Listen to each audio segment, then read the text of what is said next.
Welcome.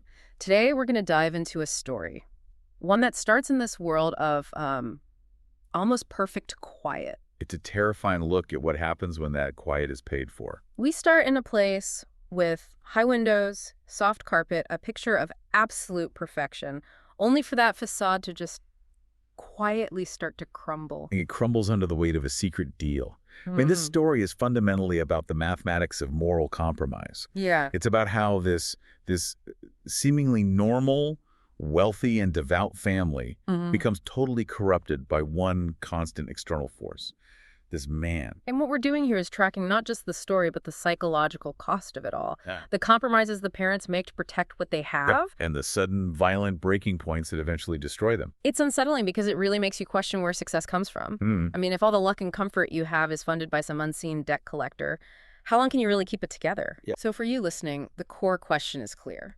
How long can a family keep a horrifying secret before the collector shows up? And how does that debt, fundamentally and irreversibly change who they are? So we begin with this illusion. The narrator describes a childhood that sounds genuinely idyllic. Wealth, a beautiful home. High windows, soft light, you can almost picture it. Totally. And there's a quiet father, Jonathan, who leads prayer with this real conviction. And a mother who embodies grace and intuition.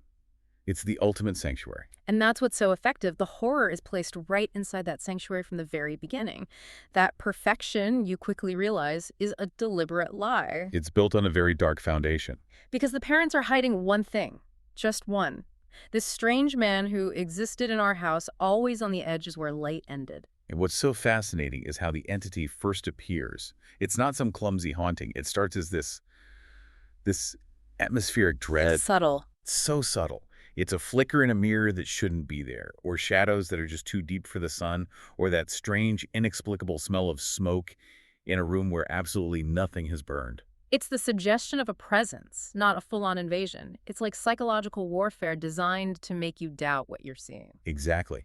But the moment the young narrator asks about it, the father, Jonathan, makes his first catastrophic moral compromise.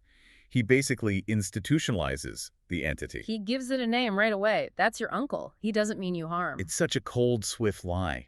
And it's delivered with this fixed smile to normalize the completely unnormalizable. And the narrator knows it's a lie. Jonathan didn't have a brother.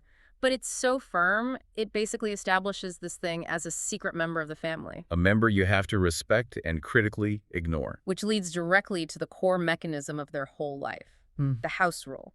The father sits the child down and enforces silence. If you see anything strange, shadows, noises, reflections, you ignore it. If you see him, just keep walking. And the kid asks the most natural question in the world, why? And the answer just encapsulates their entire existence. Because that's what we do. Chilling. And the narrator notes that Jonathan looked visibly scared when he said it. That fear is the first real crack in the facade. After this conversation, his whole demeanor changes. Yeah, he gets this deep weariness after sundown. He's rigid, and he starts excusing himself to sit in the basement. Like he was hiding. So the basement, the very foundation of the house, becomes this physical manifestation of his cowardice. He's not leading his family through the fear. No, he's retreating to the source of the rot to be alone with his guilt. The protector is already hiding from the dead. Yeah. And that hidden terror, it quickly becomes routine. In the next stage, the man stops being just a flicker. He appears in full. On the back porch, the story describes him in a dark, long coat, face just blank. But the detail that truly gets you is his skin. It looked gray under the porch light, dull and lifeless. This is the embodiment of the transaction. And this full appearance, it starts this terrifying ritual of payment. This becomes the family's new normal. Yeah, the father rushes to the door before anyone else can. There are whispers outside. And then the man hands Jonathan a piece of paper, a note. The note is the mechanism of control. It dictates the demand, the price for the family's continued luck. And it forces the father into this immediate frantic action. He takes the note, often leaving the house without finishing his dinner, no goodbyes. Sometimes he's on the garage landline, sometimes he's just gone till morning. And he always comes back looking drained, bloodshot, completely frantic. It's the normalization of panic. I mean, this routine, it establishes the family's complicity in whatever is happening. Their whole prosperous life is fueled by these panicked nighttime errands. And the narrator tries to ask about it just once. And the father just snaps, "Don't! Just don't!" So the silence is no longer just a rule. It's learned obedience. It's born of fear. The narrator notes so chillingly, the man kept coming. They just adjust. They build their life around this looming gray presence. They're thriving, but they're trading their peace for it, their health for luck. Yeah.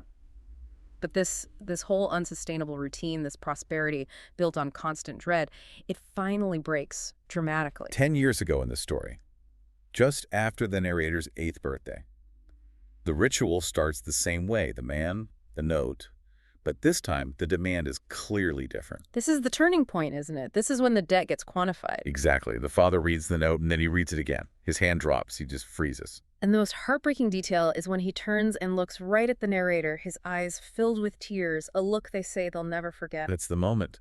The moment the father realizes the man has come for the one thing he was trying to protect all along. The note is passed to the mother, and her reaction is just devastating. She reads it, collapses onto the floor, and lets out a scream.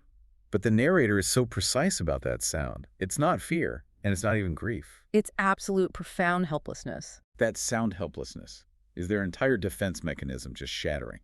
It means the usual payments, they're not enough anymore.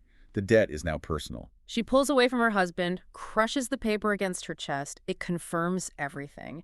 The stakes are now existential. The narrator is sent upstairs, but later overhears the argument.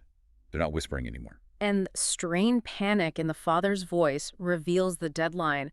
How are we going to do this in just 6 months? And the mother's response, it reveals everything.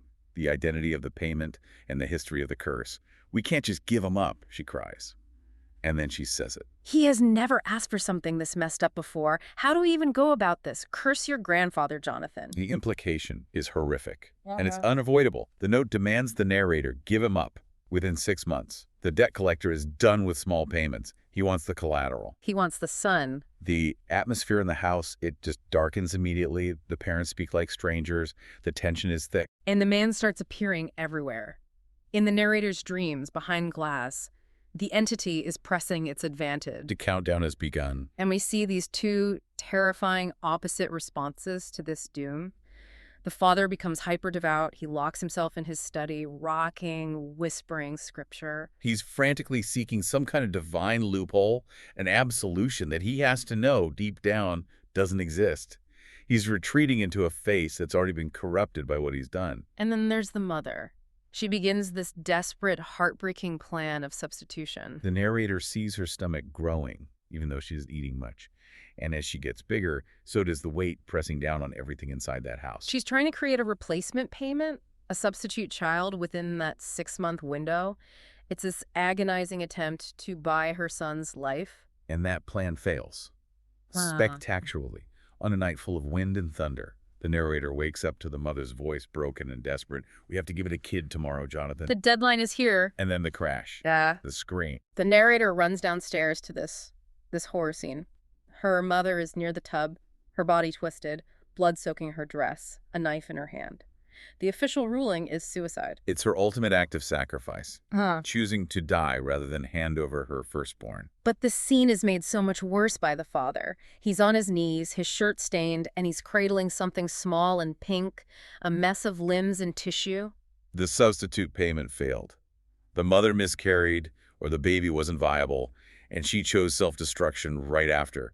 The moral collapse is total. The family is ruined. And the father immediately abandons his faith. Scripture is replaced by alcohol. His isolation is replaced by communication. He stops hiding from the man.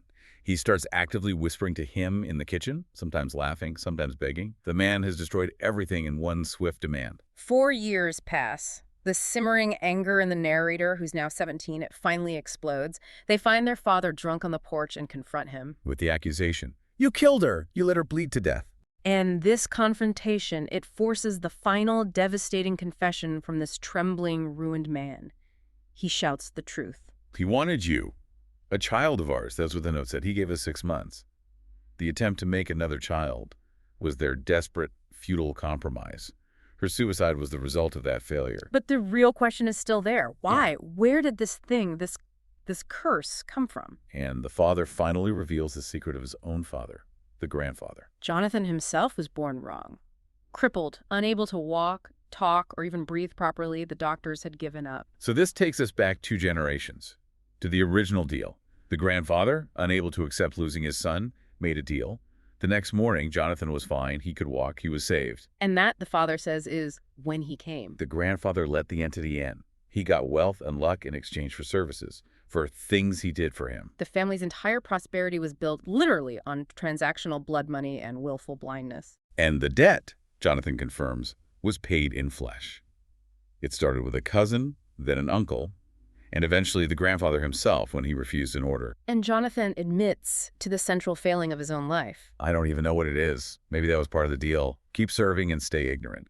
The horror he inherited wasn't just the debt. It was the mandate to stay blind, to ask no questions, to just keep feeding the machine that gave them their luxury. The father cries, apologizing for passing on the burden. He wishes he had just lived the short, quiet life he was meant to have. The narrator's anger is just gone, replaced by pity. He's just a ruined man, a conduit for a horror he never chose but failed to end. With the confession complete, Jonathan falls asleep. The narrator, hollowed out and now burdened with the full truth, walks into the hallway. And this is the true moment of transfer. The man appears, fully, behind the narrator. No flicker, no shadow, but completely real. For the first time, the narrator sees the physical details, the lines on his coat, the age in the cloth, the pale, unreadable face. The entity has established itself fully in the 3rd generation sight. The victim is now the agent. The inheritance is physical, and it's absolute. The man holds out a note. The narrator's arm moves on its own, takes the paper, and the entity just vanishes. The cycle is renewed. The debt is now firmly in the narrator's hands. And the final demand is the structural twist that brings the horror full circle. The narrator unfolds the paper.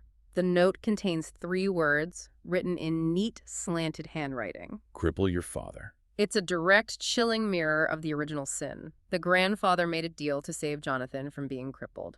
And the new demand requires the narrator to inflict that exact state upon him. It forces the current generation to actively participate in the very pain that created them. It proves the horror isn't chaotic. No, it's coldly, symmetrically logical in its cruelty. We have tracked this whole story from an idyllic facade to absolute ruin, and it's all founded on one selfish act of preservation by the grandfather. The cost was a generational debt paid in flesh, in fear, and in the total moral decay of this family. If the grandfather had just accepted his son's short life, the horror would have ended there, quietly. But he traded that suffering for survival and for prosperity. Which leaves you with an important question to consider. When you're facing an impossible choice, is inheriting a prolonged, corrupted life, a life built on the destruction of others, a crueler fate than just accepting a quiet end? Think about the true, eternal cost of luck that's built on hidden debt.